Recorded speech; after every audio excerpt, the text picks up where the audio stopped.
साहिल के कैंप से राबन, इसके 4 साथियों और 6 लड़कियों को 15 मुहाफ़िज़ों के गार्ड में काहरा के लिए रवाना कर दिया गया। कासी दिन से पहले रवाना हो चुका था। कैदी ऊँटों पर थे और गार्ड घोड़ों पर। वो मामूल की रफ्तार पर जा रहे थे और मामूल के मुताबिक पड़ाव कर रहे थे। वो बेखौफ व ख़तर जा रहे थे। वहाँ किसी दुश्मन के हमले का डर नहीं था। कैदी नहित्ते थे और इनमें 6 लड़कियाँ थीं। किसी के भागने का भी डर नहीं था, मगर वो भूल रहे थे कि ये कैदी तरबियत याफ्ता जासूस हैं, बल्कि ये लड़ाके जासूस थे। इनमें जो ताजरों के भेस में पकड़े गए थे वो चुने हुए तीरंदाज और तेगजन थे, और लड़कियां महज लड़कियां नहीं थीं जिन्हें वो कमज़ोर औरत ज़ात समझ रहे थे। इन लड़कियों के जिस्मानी दिलकशी और भी रंगत की जाज़बियत, जवानी और इनकी बेहयाई ऐसे हथियार थे जो अच्छे अच्छे जाबिर हुक्मरानों से हथियार डलवा लेते थे। मुहाफ़िज़ों का कमानदार मिस्री था।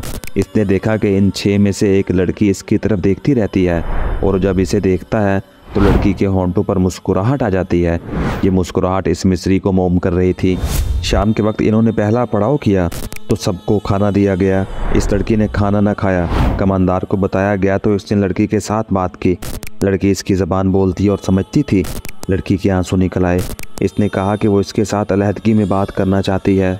रात को जब सब सो गए तो कमानदार उठा। इसने लड़की को जगाया और अलग ले गया। लड़की ने इसे बताया कि वो एक मजलूम लड़की है। इसे फौजियों ने एक घर से अगवा किया और अपने साथ रखा।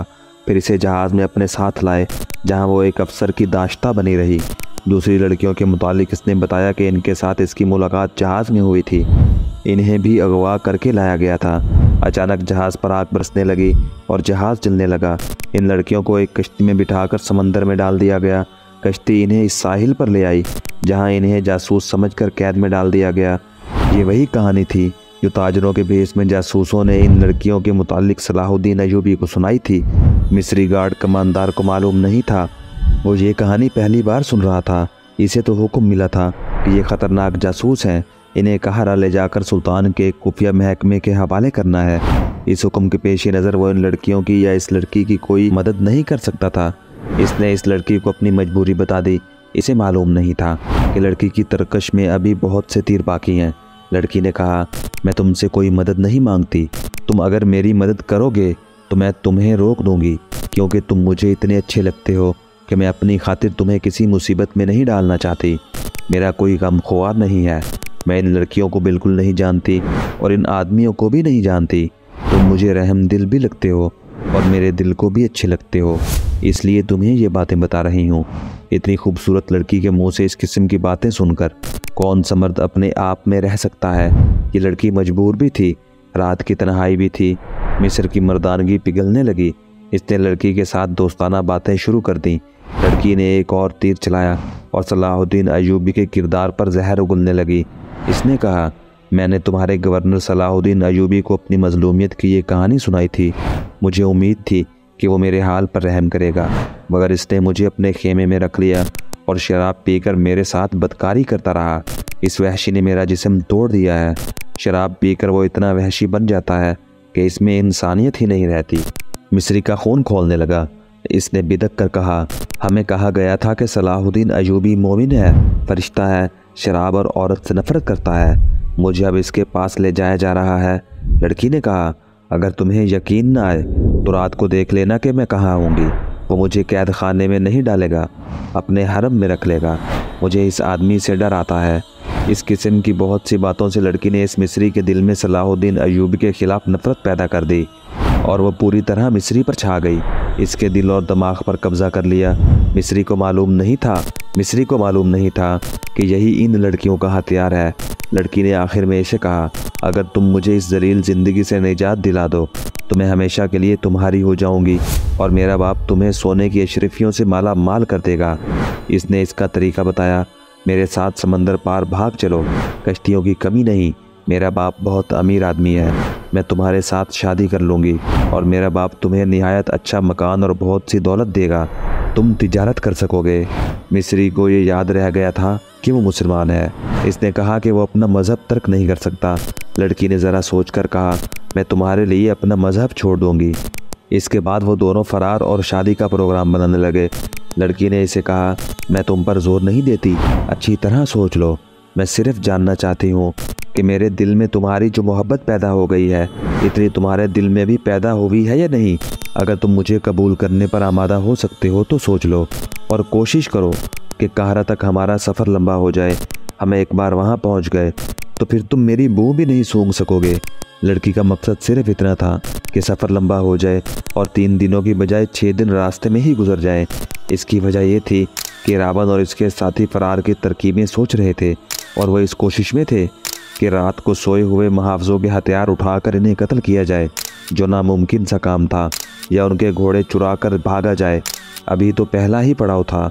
उनकी ज़रूरत ये थी कि सफ़र लंबा होता जाए ताकि वो इत्मीनान से सोच सकें और अमल कर सकें। इस मकसद के लिए इन्होंने इस लड़की को इस्तेमाल किया ताकि वो मुहावजों के कमांडर को कब्ज़े में ले ले। लड़की ने पहली मुलाकात में ही मकसद हासिल कर लिया और मिस्री को मुँह मांगी कीमत दे दी। मिस्री कोई ऐसा बड़ा रुतबे वाला आदमी नहीं था, मामूली सा ओहदेदार था। इसने कभी ख्वाब में भी इतनी हसीन लड़की नहीं देखी थी। कहाँ एक जीती जागती लड़की जो इसके तस्वुरों से भी ज़्यादा खूबसूरत थी। वो इसकी लोड़ी बन चुकी थी और वो अपना आप, अपना फ़र्ज और अपना मज़हब ही भूल गया था। वो एक लम्हे के लिए भी लड़की से अलग नहीं होना चाहता था। इस पागलपन में उसने सुबह के वक्त पहला हुक्म ये दिया कि जानवर बहुत थके हुए हैं, लिहाजा आज सफ़र नहीं होगा। मुहावजों और शतरमानों को इस हुक्म से बहुत खुशी हुई। वो मुहाज की सख्तियों से उकताए हुए थे। इन्हें मंजिल तक पहुंचने की कोई जल्दी नहीं थी। वो दिन भर आराम करते रहे, गपशप लगाते रहे और इनका कमांडर इस लड़की के पास बैठा बदमस्त होता रहा। दिन गुजर गया और रात आई। सब सो गए तो मिस्री लड़की को साथ लिए दूर चला गया। लड़की ने उसे आसमान पर पहुंचा दिया। सुबह जब ये काफिला चलने लगा तो मिस्री कमांडर ने रास्ता बदल दिया। अपने दस्ते से इसने कहा कि इस तरफ अगले पड़ाव के लिए बहुत खूबसूरत जगह है, करीब एक गांव भी है जहां मुर्गियां और अंडे मिल जाएंगे। इसका दस्ता इस पर भी खुश हुआ कि कमांडर इन्हें ऐश करा रहा है। अलबत्ता इस दस्ते में 2 अस्करी ऐसे थे जो कमांडर की इन हरकतों से खुश नहीं थे। इन्होंने इसे कहा कि हमारे पास ख़तरनाक कैदी हैं, ये सब जासूस हैं, इन्हें बहुत जल्दी हुकूमत के हवाले कर देना चाहिए। बिला वजह सफ़र लंबा करना ठीक नहीं। मिस्र ने इन्हें यह कहकर चुप करा दिया कि ये मेरी जिम्मेदारी है कि जल्दी पहुंचूं या देर से। जवाब तलबी हुई तो मुझसे होगी। दोनों खामोश तो हो गए, लेकिन वो अलग जाकर आपस में खुसर फुसर करते रहे। दोपहर के बाद इन्हें दूर आगे बहुत से गिद्ध उड़ते और उतरते नजर आए। यह इसकी निशानी थी कि वहाँ कोई मुर्दार है। वो इलाका मिट्टी और रेत के टीलों का इलाका था। सहराई दरख्त भी थे। चलते चलते वो इन टीलों में दाखिल हो गए। रास्ता ऊपर होता गया और एक बुलंद जगह से इन्हें एक मैदान नजर आया जहाँ गिद्धों के गौल उतरते हुए शोर बर्पा कर रहे थे। ज़रा और आगे गए तो नज़र आया कि ये लाशें हैं। बदबू भी थी। ये इन सुडानियों की लाशें थीं जो बहिरा रोम के साहिल पर मुकीम सुल्तान अयूबी की फ़ौज पर हमला करने चले थे। सुल्तान अयूबी के जांबाज सवारों ने रातों को इनके अकबी हिस्से पर हमला करके इन पर कश्तो खून किया और सुडानी फ़ौज को तितर बितर कर दिया था। यहाँ से आगे मीलों वुसात में लाशें बिखरी हुई थीं। सुडानियों को अपनी लाशें उठाने की मोहलत नहीं मिली थी। कैदी और मुहावजों का काफिला चलता रहा और ज़रा सा रुख बदलकर लाशों और गिद्धों से हट गया। काफिला जब वहाँ से गुजर रहा था तो इन्होंने देखा कि लाशों के इर्द गिर्द उनके हथियार बिखरे हुए थे। इनमें कमाने और तरकश थे, बर्छियाँ, तलवारें और ढालें भी थीं। कैदियों ने यह हथियार देख लिए। इन्होंने आपस में बातें की और राबन ने इस लड़की से कुछ कहा जिसने मिस्री कमांडर पर कब्जा कर रखा था। लाशें और हथियार दूर दूर तक फैले हुए थे। दाईं तरफ टीलों के करीब सरसब्ज जगह थी। पानी भी नजर आ रहा था। सब्जा टीलों के ऊपर तक गया हुआ था। लड़की ने कमांडर को इशारा किया तो वो इसके करीब चला गया। लड़की ने कहा, यह जगह बहुत अच्छी है, यहीं रुक जाते हैं। मिस्र ने काफिले का रुख फेर दिया और सरसब्ज टीले के करीब पानी के चश्मे पर जा रुका। रात यहीं बसर करनी थी। सब घोड़ों और ऊँटों से उतरे। जानवर पानी पर टूट पड़े। रात गुजारने के लिए अच्छी जगह देखी जाने लगी। 2 टीलों के दरमियान जगह कुशादा भी थी और वहाँ सब्ज़ा भी था। यही जगह मुंतखब कर ली गई। जब रात का अंधेरा गहरा हुआ तो सब सो गए। मिस्री जाग रहा था और लड़की भी जाग रही थी। इस रात इसे ख़ास तौर पर जागना और मिस्री कमांडर को पूरी तरह मदहोश करना था। उसे जब खराटों की आवाज़ें सुनाई देने लगीं तो वो मिस्री के पास चली गई। इस लड़की की खातिर वो सबसे अलग और दूर हट कर लेटा था। लड़की इसे टेले की ओट में ले गई और वहाँ से और ज़्यादा दूर जाने की ख्वाहिश जाहिर की। मिस्री इसकी ख्वाहिशों का गुलाम हो गया था। इसे एहसास तक न था कि आज रात लड़की उसे एक ख़ास मकसद के लिए दूर ले जा रही है। वो इसके साथ साथ चलता रहा और लड़की इसे 3 टेलों से भी परे ले गई। वो रुकी और मिस्री को बाहों में ले लिया। मिस्री बेखुद हो गया। उधर राबन ने जब देखा कि कमांडर जा चुका है और दूसरे मुहाफिज गहरी नींद सोए हुए हैं तो इसने लेटे लेटे अपने एक साथी को जगाया, इसने साथ वाले को जगाया। इस तरह रावण के चारों साथी जाग उठे। मुहाफिज उनसे ज़रा दूर सोए हुए थे। मिस्री कमानदार को लड़की ने इतना बेपरवाह कर दिया था कि रात को वो संतरी खड़ा नहीं करता था। पहले रावण पेट के बल रेंगता मुहाफिजों से दूर चला गया। इसके बाद इसके चारों साथी भी चले गए।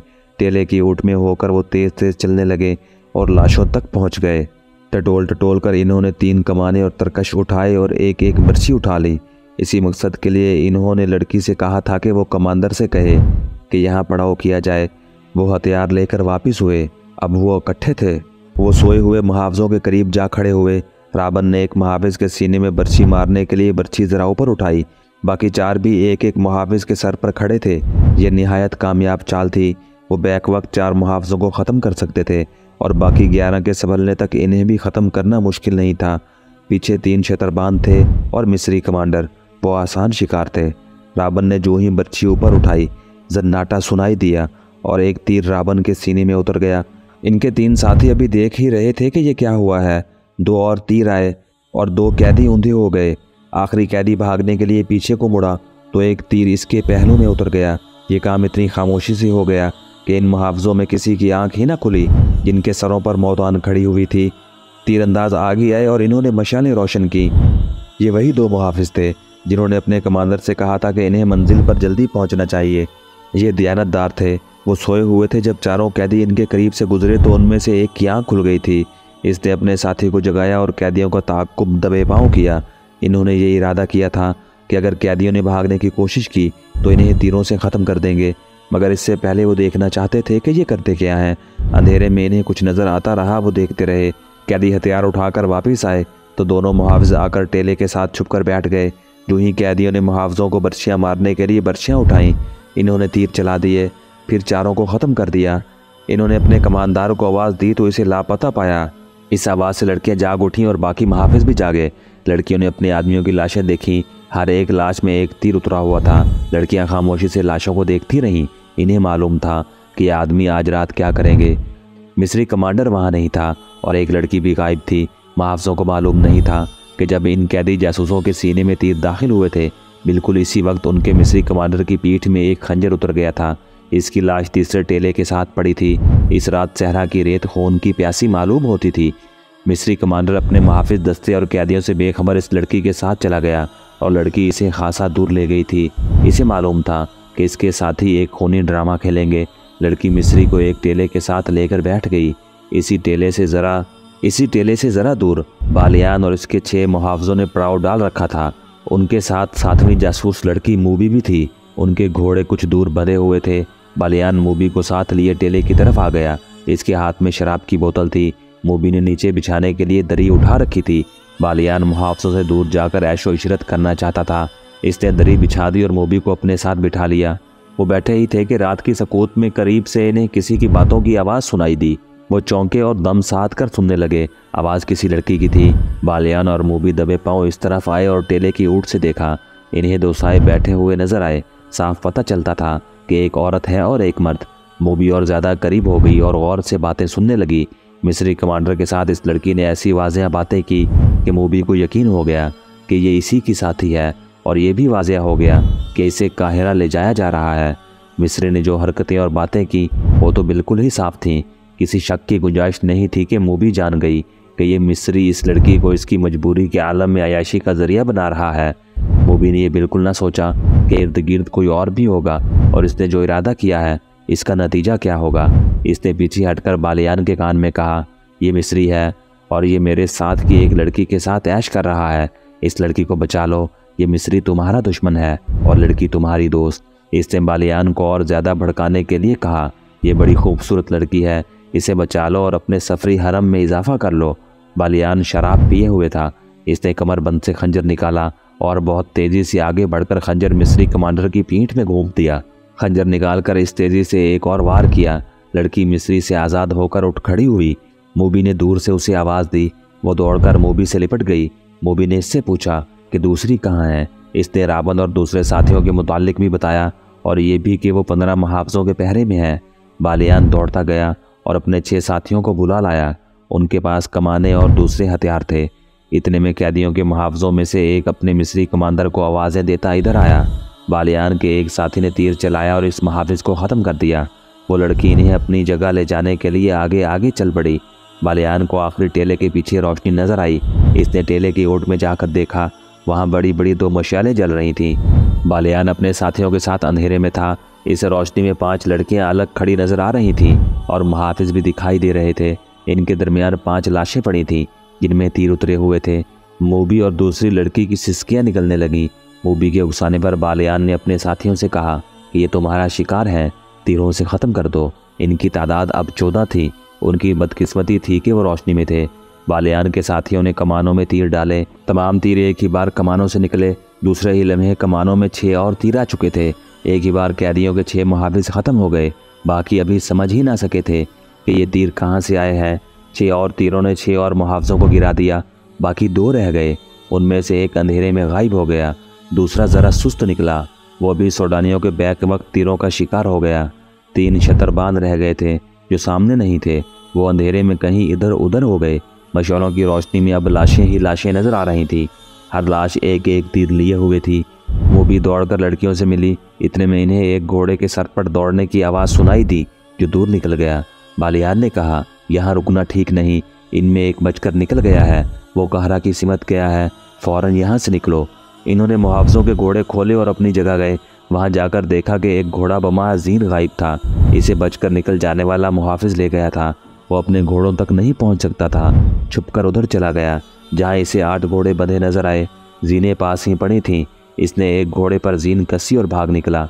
बालियान ने 14 घोड़ों पर जीनें कसवाईं। सामान 2 घोड़ों पर लादा। बाकी घोड़े साथ लिए और रवाना हो गए। लड़कियों ने मूबी को सुनाया कि उन पर क्या बीती है और इन्हें कहाँ ले जाया जा रहा था। इन्होंने ये भी बताया कि रावण और इसके साथी लाशों के हथियार उठाने गए थे, मगर मालूम नहीं कि वो किस तरह मारे गए।